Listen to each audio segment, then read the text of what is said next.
sempre tive pouco leite. Nos meus 3 bebês eu tinha pouco leite. E aí o aspecto emocional pegou muito pra mim.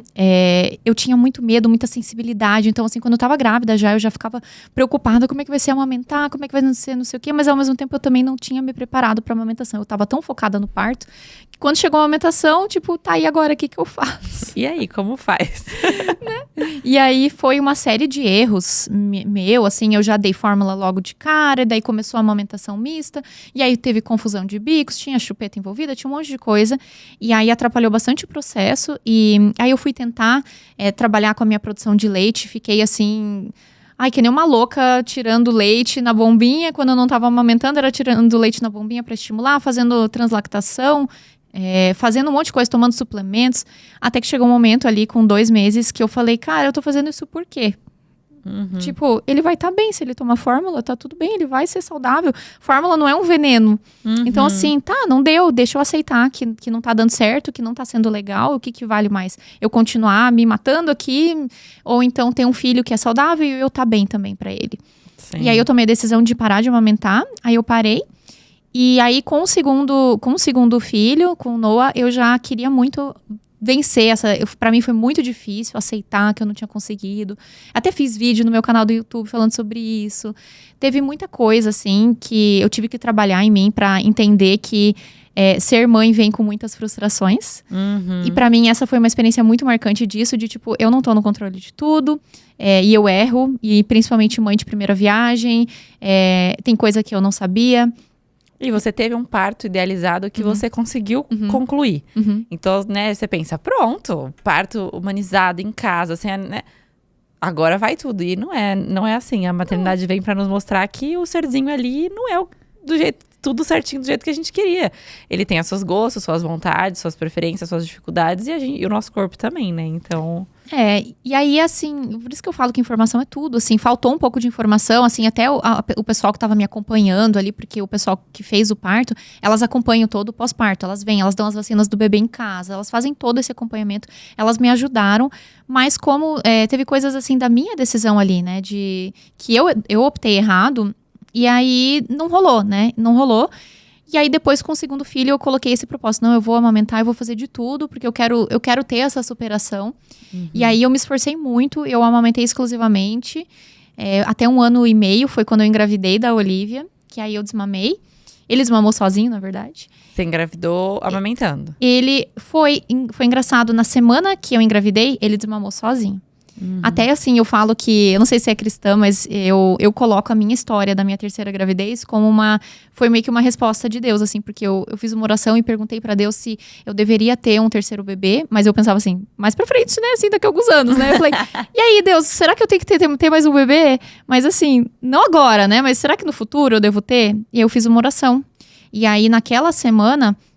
Várias pessoas sonharam que eu tava grávida. Várias seguidoras, assim, eu acho que, sei lá, umas 100 pessoas.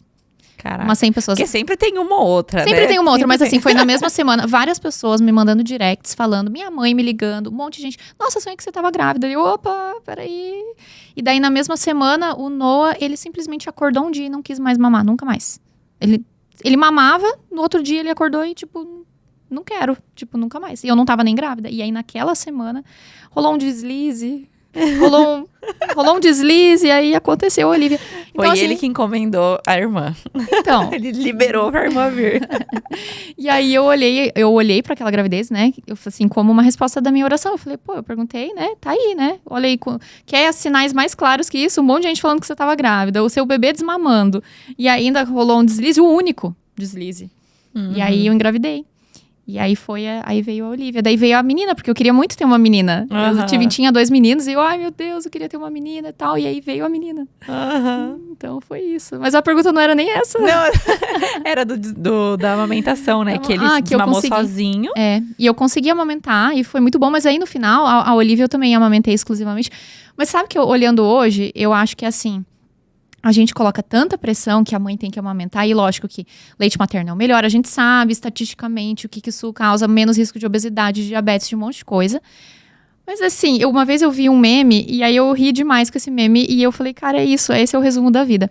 Era assim, uma foto de uma mãe com um bebê que estava sendo amamentado, a foto de um bebê que estava mamando fórmula, e aí tinha um caminho, e aí embaixo tinha a foto. Que assim, os 2 caminhos levam pro bebê comendo comida do chão aos 2 anos de idade.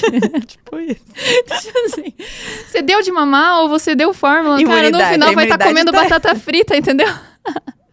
Vai estar comendo comida que caiu no chão do carro, entendeu? Mas é que essa pressão, ela existe pra tudo na maternidade, né? Então, assim, a mãe... Não tô falando que eu falo isso, mas que se pensa dessa forma. Então, a mãe que tem parto normal é uma mãe mais forte, uma mãe melhor. Então, tem que ter o parto normal. Então, já existe essa cobrança muito grande aí, desde o parto. A gestação também. Tem que se alimentar bem, porque não sei o quê, tem tudo. Aí, depois, nasce. Porque tem que amamentar exclusivo. Não sei o quê. Aí depois, não, porque você tem que trabalhar de casa ou parar de trabalhar, porque você tem que dar atenção nos primeiros 2 anos da criança ali. Ou então assim, sua cama, você põe berço, não é Montessori? Nossa! Ou você faz cama compartilhada, nossa, a criança nunca vai sair da sua cama. E por aí vai. Então, eu acho que é tudo, assim. Lógico que a gente sabe que o parto normal tem todos os porquês de por que ele é melhor. Assim como a gente sabe que a amamentação tem todos os benefícios que ela, né, tem envolvida ali. Mas ninguém é mais ou menos mãe pelo tipo de parto, pelo tipo de amamentação, se é amamentação exclusiva, mista ou não. Porque o que importa é a mãe e o bebê estarem bem. É o vínculo, né? Exato. Eu acho que a pressão em relação à amamentação é o vínculo. Isso foi o que me doía no fundo do meu ser, quando eu pensava, não vou amamentar. Meu Deus, eu não vou ter conexão com meu filho. Como é que a gente vai ser? Como é que não sei o quê? Aí, assim, até hoje eu recebo mães que me perguntam, eu não tô conseguindo amamentar meu filho. Como que é a conexão hoje com seu filho? Gente, normal. Não muda nada. Não muda absolutamente nada. É lógico que, assim, principalmente quando a gente pensa no Brasil, que é um país de classe social mais baixa, a gente tem que incentivar muito a amamentação, porque é a fonte de nutrição gratuita para os bebês. E uma nutrição completa. Completa, é perfeito, né? É perfeito. Mas, assim, a gente tem que se cobrar menos também, porque é muito duro, sabe? Você já tem que lidar. Imagina, você ali puérpera, com ponto de cesárea ou com ponto de parto normal, ou sei lá o quê, sem dormir, e aí você tem que amamentar e dói pra caramba até ajustar, pega até não sei o quê. E aí você tem essa cobrança absurda. Assim, é muito injusto pra mãe. É muito injusto. Não, e assim, e colocam essa pressão, lógico, tem a questão da nutrição, então, é a melhor nutrição, porque a imunidade, então parece que a criança que não tomar peito vai viver doente, não é necessariamente tudo assim. Tudo igual lá em casa, então, tudo não igual. É necessariamente assim. E do vínculo, então assim, se fosse assim, quem adota não tem vínculo, quem é pai não tem vínculo, sabe? Só quem amamenta cria vínculo. Claro que a amamentação é um momento especial. É gostoso. Porque você tá ali com o bebê. Mas você pode fazer isso dando mamadeira. Você pode fazer a mesma coisa ali. É um momento de atenção exclusiva, de você largar tudo que você tá fazendo e focar ali. Você pode fazer isso sem estar no peito, né?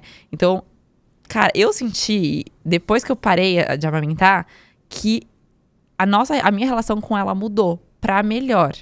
No sentido de que eu me sentia só um peito pra ela. Tem essa também. Ela você é um peito ambulante. ambulante. 3, quase 1 ano e 4. Então, assim, ela me via, ela queria peito. Ela só acalmava comigo no peito. Ela não se acalmava no colo, não dormia comigo. Ela só mamando. A partir do momento que a gente fez o desmame, hoje ela dorme comigo no colo. Hoje ela se acalma só de me dar um abraço. Então eu falei, gente, hoje eu virei um ser humano pra ela, não só um peito. Parece que ela só me via como um peito. Então tem várias questões. E é muito de cada um, de cada bebê também. Tem bebê que naturalmente desmama sozinho porque não quer mais. E tem bebê que com 3, 4 anos ainda mama. Pois é. Eu não tive a experiência de ter que desmamar forçadamente, porque a Olivia desmamou também com 1 ano e 3. E ela foi naturalmente. Assim, ela já tava meio desinteressada e tal, porque daí, como eu não tinha muito mais leite, ela já comia bem e tal.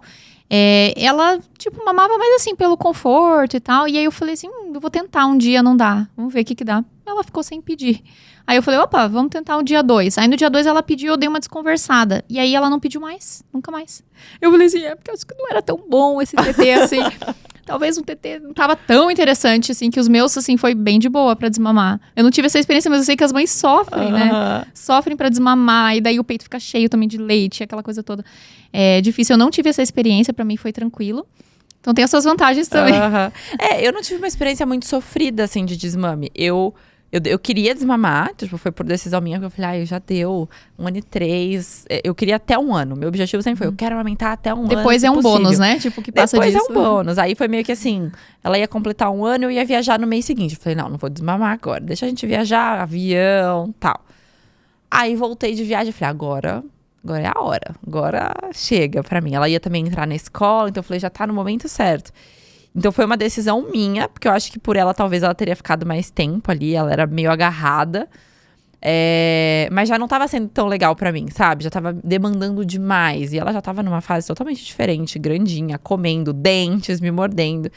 Então eu falei, não, realmente tava numa fase que eu não queria mais. E eu tava com muito medo do tipo, como vai ser esse desmame? Quanto ela vai sofrer? Ela não sofreu nada. Ela mal A gente pediu, sofre mais, né? A gente sofre mais. Eu fui tirando, tipo, uma mamada, depois outra mamada. E ela não pedia. Então, assim, foi muito tranquilo pra ela. Pra mim não foi tão tranquilo, que eu fiquei... Aquele último mamazinho agora é o último. Eu fiquei... A última mamada era... Eu tirei por último a primeira antes de dormir, né? Então eu fiquei 1 semana, 2 semanas com aquela. E eu falei, agora eu preciso decidir. Até porque eu falei, se eu não decidir, ela vai decidir por mim. Vai ser um dia que ela não vai querer mais e ponto, e acabou. Então eu falei, eu vou decidir isso, que eu quero ter o último momento e tal.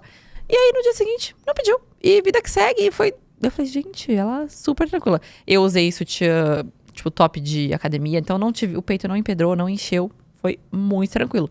Vocês acabaram de assistir um pedacinho desse episódio aqui no canal de cortes, mas se você quiser assistir o episódio completo, tem link aqui embaixo na descrição. Tem lá no meu canal do YouTube Fabi Santina e tem também nas plataformas de áudio, mas tá tudo aqui na descrição. Vai lá assistir.